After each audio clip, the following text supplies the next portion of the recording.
Assalamualaikum warahmatullahi wabarakatuh. Alhamdulillahi rabbil alamin. Wassalatu wassalamu ala ashrafil anbiya'i wal mursalin wa ala alihi wa sahbihi ajma'in, amma ba'd. Sidang jemaah sekalian, muslimin dan muslimat rahimani wa rahimakumullah. InsyaAllah pada pagi ini kita akan memperincikan keterangan bagi ayat yang ke-11 yang telah pun kita mulakan membacanya pada pagi semalam. InsyaAllah kita akan melihat di penghujung ayat ini apakah pengajaran, teladan dan tindakan yang boleh kita lakukan. Kita baca sekali lagi ayat yang ke-11. Ayat yang ke-11 dalam nota bercetak berada pada muka surat yang ke-93, manakala dalam slide PowerPoint PDF berada pada slide yang ke-181. A'udzu billahi minasy syaithanir rajim.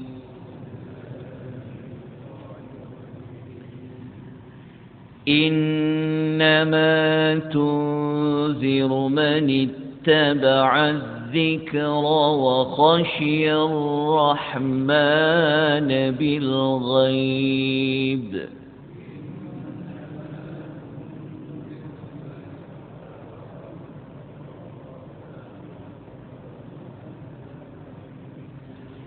فبشره بمغفرة وأجر كريم.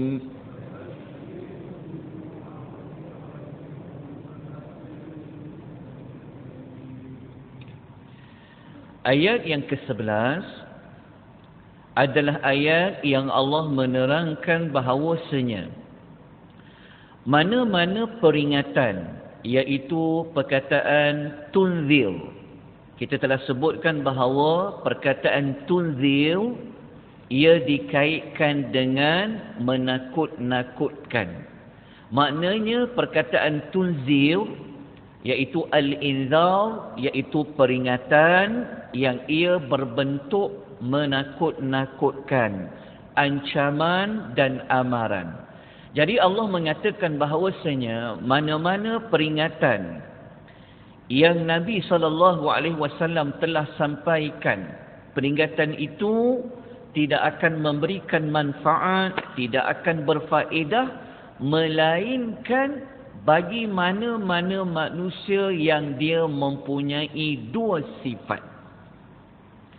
Sifat yang pertama adalah sifat manusia yang dia bersedia untuk mengikuti az-zikra, iaitu Al-Quran.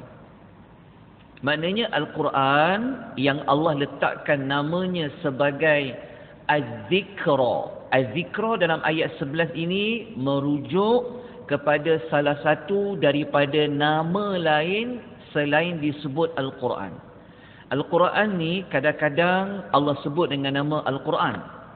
Kadang-kadang disebut dengan nama Al-Furqan. Kadang-kadang disebut dengan nama At-Tanzil. Dan kadang-kadang Allah juga memanggil Al-Quran dengan nama Az-Zikr. Jadi az-zikr maksudnya adalah peringatan, iaitu Al-Quran. Jadi daripada ayat 11 ini sifat pertama, mana-mana amaran, peringatan yang Nabi SAW sampaikan melalui ayat-ayat Al-Quran, dia hanya memberikan faedah. Yang pertama, orang yang bersedia untuk dia ikut. Ini telah kita ulas pada hari semalam. Apa-apa pun ia bergantung kepada orang yang mendengar, yang menerima peringatan itu. Kalau dia bersedia untuk ikut, untuk dia berubah, untuk dia baiki diri dia, dia akan datangkan faedah. Okay. Macam mana dikatakan bersedia untuk ikut? Ada dua sudut. Sudut yang pertama adalah membenarkan segala berita dan meyakini berita-berita yang ada di dalam Al-Quran. Maksud dia, kalau ada ayat Quran yang Allah sebut berbentuk amaran, contoh, pagi inilah, sebentar tadi waktu imam membaca surah Al-Insan, tuan-tuan jumpa tak dalam surah Al-Insan tu ada bentuk peringatan? Surah Al-Insan ni ada satu ayat yang keempat. Allah memberikan ancaman, Allah memberikan amaran. Allah kata, inna a'tadna lil kafirina salasila wa aghlala wa sa'ira. Allah kata sesungguhnya kami telah sediakan, apa dia? Belenggu. Allah sediakan kepada mereka salasila wa aghlala, maknanya rantai dan belenggu dan azab api neraka yang menyala-nyala. Kalau kita faham tu, Allah beritahu, telah ada rantai, telah ada belenggu, telah ada api yang menyala-nyala. Allah sediakan bagi siapa? Kalau tuan-tuan tengok penutup surah Al-Insan, ayat nombor 41 kan, Al-Insan, Allah sebut ujung tu. Sebelum kita rukuk tadi tu. Inna lidh-dhalimi, bukan. Ayat dia kata, wadh-dhalimina a'adda lahum 'adzaban alima. Tuhan kata, dan bagi orang yang zalim ni, Allah akan letakkan dia akan mendapat azab yang pedih. Jadi kalau orang yang dengar ayat tu, okay, dia dengar, dia faham, tapi dia tak yakin. Dia kata, ada ke rantai-rantai yang akan dipakaikan kepada orang yang masuk api neraka? Jadi kalau dia tak yakin, maknanya dia tak akan bersedia untuk mengikuti peringatan Al-Quran. Dia tak akan ambil kisah. Sebab tu salah satu maksud dia mengikuti, bersedia ikut, dia kena terima dulu. Dia kena benarkan segala apa yang Allah sebutkan di dalam Al-Quran. Yang kedua, sudah pasti bukan percaya saja, bukan hanya membenarkan saja, tetapi kenalah tunaikan segala titah dan perintah Allah. Kalau sekadar percaya tapi tak tunaikan perintah, tak tinggalkan larangan, maknanya itu bukanlah yang dikatakan maksud sifat yang pertama orang yang bersedia mengikut Al-Quran. Okay, jadi kita dah selesai untuk sifat yang pertama. Sebab itu tuan-tuan ya, kita dah jelas pada hari semalam bahawasanya isi kandungan Al-Quran ini dia akan ubah diri kita, dia akan ubah cara kita berfikir, dia akan ubah kita jadi baik, dia akan ubah kita jadi orang yang lebih beriman. Maka ia bergantung kepada diri kita. Kalau kita bersiap sedia untuk berubah, untuk mendengar nasihat Allah, maka kita akan dapat manfaat daripada Al-Quran. Sifat yang kedua, Allah kata adalah sifat manusia yang wa khasyar rahmana bil ghaib, iaitu manusia yang dia sangat takut kepada Ar-Rahman. Okey, dalam ayat tu tuan-tuan jumpa perkataan wa khasyya, betul tak? Perkataan wa khasyya. Perkataan wa khasyya ia merujuk kepada salah satu daripada jenis manusia yang takut. Okey. Takut di dalam Al-Quran ada dua. Kadang-kadang Allah guna perkataan al-khawf. Kadang-kadang Allah guna perkataan al-khashyatu. Apa beza dua kalimah ni? Kalau Allah guna al-khasyah, merujuk kepada al-khasyah ini sifat takut yang lebih mendalam, lebih tebal daripada sekadar perasaan al-khawfu, iaitu takut. Biasanya orang yang ada perasaan takut mendalam kepada Allah, al-khasyah itu, biasanya mereka ini dia kenal Allah tu. Dia kenal Allah, dia faham, dia tahu tentang apa azab Allah, dia tahu bentuk kemurkaan Allah. Maka orang yang ada ilmu ni, dia kenal Allah dia tahu sifat Allah yang maha perkasa, dia tahu tentang azab Allah. Maka kalau dia tahu, ia akan dapat mendatangkan satu tahap takut, bukan takut yang biasa, tapi perasaan yang sangat takut. Itulah yang Allah katakan pada wa khashiyya ar-Rahman. Okey, kita kena bezakan antara perkataan al-khasyiyatu dengan perkataan al-khawfu. Baik. Kemudian, tuan-tuan dan puan-puan rahimani wa rahimakumullah. Kalau kita baca ayat nombor 11 tu, kenapa Allah meletakkan selepas takut, Allah letakkan perkataan ar-Rahman. Macam ni. Ar-Rahman kan maksud apa ar-Rahman? Ar-Rahman maksudnya yang maha pemurah, yang maha pengasih. Okey, Allah kata manusia yang akan ikut segala peringatan Al-Quran ini, yang berjaya ikut, mereka yang ada sifat sangat takut. Tetapi takut kepada siapa? Takut kepada yang maha pengasih. Sepatutnya kita takut kepada siapa? Mestilah yang macam yang menakutkan, Al-Jabbar ke, Allah guna nama Al-Mutakabbir ke. Tapi kenapa dia guna nama dia yang lembut? Allah sebut takut kepada Ar-Rahman. Maknanya takut kepada yang maha pengasih, yang maha pemurah. Kenapa digandingkan takut, tapi takut kepada yang pengasih? Maknanya takut tak? Contoh ni, kita takut pada ayah yang garang ke ayah yang tak garang? Mestilah ayah yang garang. Kalau ayah yang tak garang, anak tu takkan takut. Tetapi berbeza dengan Tuhan. Allah, dia kata takut kepada Ar-Rahman. Maksud pertama, kita takut kepada Allah, bukan jauhkan diri dari Allah. Faham tak maksudnya? Kenapa diletakkan nama takut kepada Ar-Rahman? Allah nak kata, kamu kena ada perasaan yang takut yang mendalam kepada Allah. Allah tu sifatnya Rahman. Maknanya Allah kata, takut kepada dia, bukan takut jauhkan diri. Tak. Takut kepada Allah, takut mendekatkan diri kepada Ar-Rahman. Berbeza kita takut kepada mana-mana makhluk. Okay. Kemudian yang kedua, para ulama kata, kenapa Allah kata takut kepada Ar-Rahman? Kenapa sebut nama Ar-Rahman tu? Okey, Ar-Rahman maksudnya yang maha pemurah.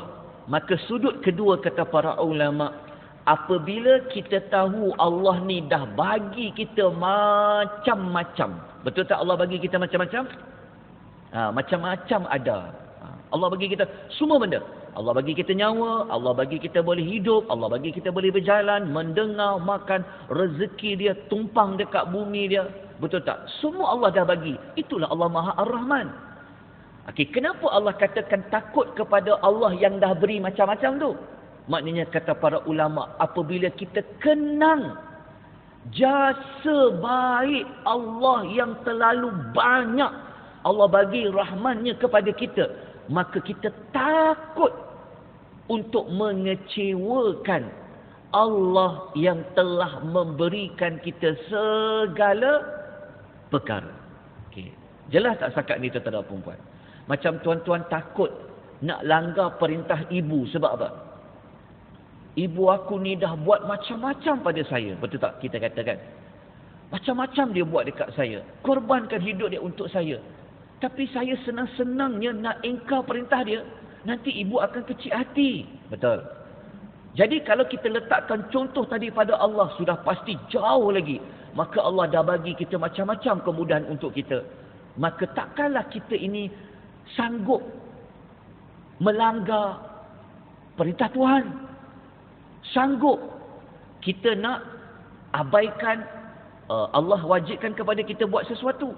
Maka kata para ulama, apabila Allah menyebutkan Ar-Rahman selepas takut tadi, dia akan membawa maksud kita takut untuk buat sesuatu yang menyedihkan, yang mengecewakan Allah Subhanahu wa ta'ala, kerana Allah telah memberikan kita segala-galanya. Okey, dapat dua sudut tadi. Okey, kemudian ada satu lagi. Kenapa Allah sebut dia itu bil ghaib? Bil ghaib, okey, sudah pasti kita tahu maksud pertama bil ghaib itu maksudnya Allah itu memang kita tak nampak dia. Jadi Jadi Allah nak kata Al-Quran yang kamu baca, yang kamu dengar, Nabi sampaikan itu, dia mendatangkan faedah. Kalau kamu ada sifat yang kedua, kamu takut kepada Allah yang ghaib. Maksudnya Allah ni kita tak nampak dia. Betul tak? Tetapi kita kena menganggap bahawa Allah tu nampak kita. Maksud bil ghaib ni juga makna erti kata kalau kita duduk bersendirian, tak ada siapa pun orang di sekeliling kita, kita tetap akan takut kepada Allah tu. Walaupun Allah itu kita tidak nampak, ataupun walaupun kita duduk secara bersendirian, tak ada siapa di sekeliling kita, kita tetap takut kepada Allah yang maha, yang kata dia bil ghaib. Okay. Daripada ayat itu juga tuan-tuan dan puan-puan, Allah menerangkan tentang ada dua kelebihan bagi dua sifat ini, iaitu yang pertama dia dapat maghfirah. Maghfirah ni apa? Keampunan. Okey, keampunan yang banyak ke sikit? Kalau agak-agaklah banyak ke sikit? Bimaghfiratin. Bimaghfiratin ni membawa maksud keampunan yang banyak. Yang kedua, dapat ajrin karim. Ajrin karim, pahala yang mulia, iaitu syurga. Baik. Pengajaran dia apa yang kita dapat pada pagi ni? Kita dah masuk 16 minit 40 saat. Okey. Pengajaran ayat nombor 11 yang kita boleh bawa balik untuk sesi pagi ni. Kita ingat sampai bila-bila? Nombor 1. Peringatan yang disampaikan oleh Rasulullah sallallahu alaihi wasallam dengan ayat-ayat Al-Quran yang telah dibacakan tidak akan memberikan manfaat, tak mendatangkan faedah, tak bagi kesan kecuali orang yang ada dua sifat itu. Jadi tanya diri kita, kita ada dua tak sifat tu? Tanya. Kalau kita ada dua sifat tu, Al-Quran yang kita baca memang boleh dijadikan sebagai petunjuk kepada kita. Nombor 2, Al-Quran merupakan sumber peringatan kepada manusia. Sebab tu dalam banyak-banyak buku, dalam banyak-banyak bentuk info, kalau kita nak dapatkan peringatan, az-zikr. Az-zikr itu peringatan, maka sumber utamanya ada di dalam Al-Quran. Okey, kita ambil contoh ayat lain dalam suratul Hijr.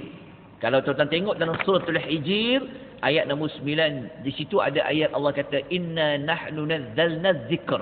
Jumpa tak perkataan zikra? Zikra di situ merujuk kepada Al-Quran. Okey, tuan-tuan, mungkin ada yang bertanya, kenapa saya perlu dapatkan peringatan? Kenapa saya perlu jadikan Quran itu peringatan? Pertama, memanglah Quran itu sumber peringatan.